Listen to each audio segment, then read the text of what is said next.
ये आर्थिक सहायता नहीं, ये परिवार अगर पढ़ेगा लिखेगा, जो पढ़ाई करना चाहेगा, जो मदद चाहेगा, मैं करूंगा।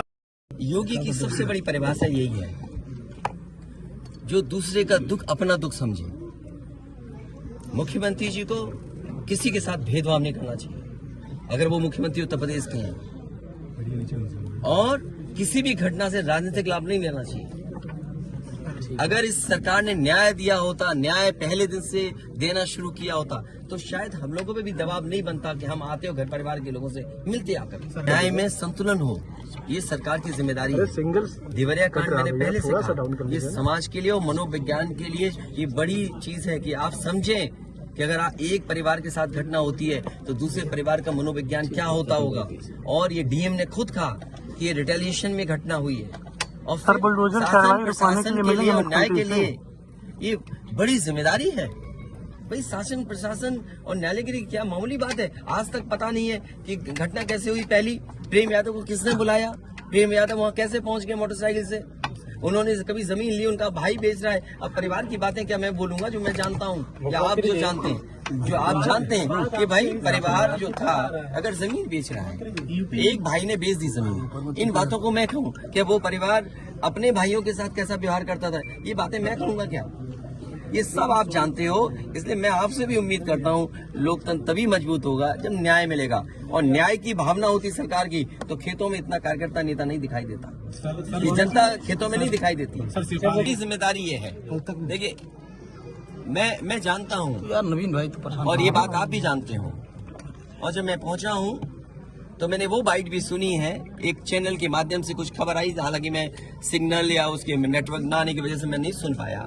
जो बात मुझे समझ में आई कि वो परिवार नहीं मिलना चाहता, ये उसकी भावना है, और उसको उसकी बेटे की भावना नहीं हो सकता हो। कुछ ऐसे नेता हैं जो उसको समझा रहे होंगे कि तुम मत मिलना, तुम उनको नीचा दिखा दो, अपमानित कर दो। सवाल ये नहीं, हम किसी के भी दुख में शामिल होने आए हैं। इसीलिए मैंने कहा, आपने जब बुलडोजर से किसी की माँ और बेटी को जला दिया गया और बुलडोजर चल गया, आप उस परिवार के उस बेटे से मिलने नहीं गए। उस बेटे को इस सरकार ने ठंड में नंगा किया था। अरे हम तो कहते हैं उस बेटे से तुम क्यों नहीं गला मिलते हो जाकर, क्यों नहीं मिलते जाके सरकार? मैं आर्थिक सहायता इस परिवार की भी, और अगर वो परिवार कहेगा तो मैं उस परिवार की भी मदद करूंगा। देखिए, मैं डीएम के स्टेटमेंट को मैं मानता हूं। डीएम ने जो बात कही कि रिटेलिएशन में वो घटना हुई, और उस समय किसके मन में, किसके दिमाग में क्या था, किस वजह से अंधकार छा गया, और फिर उस घटना की वजह से घटना हुई है। और घटना वो भी गलत है, घटना ये भी गलत है। अगर ये सवाल आप पूछते हैं मासूमों के लिए, मासूमों की कभी जान नहीं जाती अगर प्रेम यादव की जान न गई होती तो। प्रेम यादव की जान नहीं जाती तो किसी मासूम किसी की जान नहीं जाती। आखिरकार सरकार क्यों इस बात को छिपाना चाहती है कि प्रेम यादव को बुला करके मारा, और किसने मारा, धारदार से कैसे मारा? और यही नहीं, आप बताइए सुल्तानपुर में क्या एक ब्राह्मण डॉक्टर को ड्रिल से नहीं मार दिया? ड्रिल से, क्या ड्रिल से नहीं मारा? क्या उनके परिवार के बच्चों को आपने गले लगाए? क्या उनके परिवार के सदस्य अस्पताल मिलने गए? क्या आपने सोशल मीडिया के लिए वो तस्वीरें खिंचवाई कि उनसे गले मिलते हुए तस्वीर खिंचा लें? मैं जानता हूँ दुख किसी के जाने का, किसी के खोने का। आज हम जरूर इस परिवार के साथ हैं या और लोग हैं, लेकिन जब वो अकेले बैठेंगे कभी याद आएगी उनके परिवार के सदस्य की, तो उन पर क्या गुजरेगी सोचिए आप। ये जो बुलडोजर चलाने की भाषा है, जो बुलडोजर चलाने की संस्कृति है, ये मत समझिए बुलडोजर में दिमाग नहीं होता है।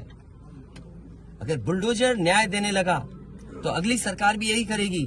इसलिए मैं सोचता हूं कि अगर आप योगी हैं, योगी की परिभाषा यही है, दूसरे का दुख अपना दुख समझे। आप अपना गिराते हैं तो मुआवजा लेते हैं। आपकी किसी की हिम्मत हो अगर ये बात की कि उन्होंने अपनी बिल्डिंग गिराई और कितने करोड़ मुआवजा उठाया, अगर आप इसे बुलडोजर चलाना चाहते हो तो उतना ही मुआवजा देना जितना मुआवजा आपने खुद लिया है सरकार से।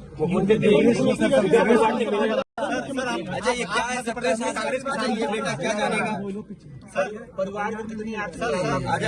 अच्छा ये बताइए, गाड़ी उठा ले गए, ये परिवार चाहता था कि हमें चाय पिला दे, हम इसके घर आए, आप बताइए, चीनी, चाय की पत्ती से लेकर कोई सामान नहीं ला सकते, पानी नहीं ला सकते। अरे किस बात के लिए सुरक्षा है? सुरक्षा तो इस बात की, इनकी जान की सुरक्षा होनी है। अगर इनको कोई जरूरत है तो सुरक्षित होकर के जाएं बाजार और सुरक्षित होकर के बाजार से लौट के आ जाएं। ये इसका मतलब सुरक्षा है। सुरक्षा का मतलब ये थोड़ी कि घर को, परिवार को कैद कर दो, गाड़ी उठा ले जाओ, यहाँ से सामान ले जाओ। मैं आपसे कह रहा हूँ, नहीं कोई आर्थिक सहायता नहीं। ये परिवार अगर पढ़ेगा लिखेगा, जो पढ़ाई करना चाहेगा, जो मदद कहेगा, मैं करूंगा मदद। यूपी में गठबंधन में इस परिवार की हम मदद करेंगे और मैं सरकार से कहूंगा कि अगर वो सरकार मदद करती है तो दोनों परिवार की मदद करें।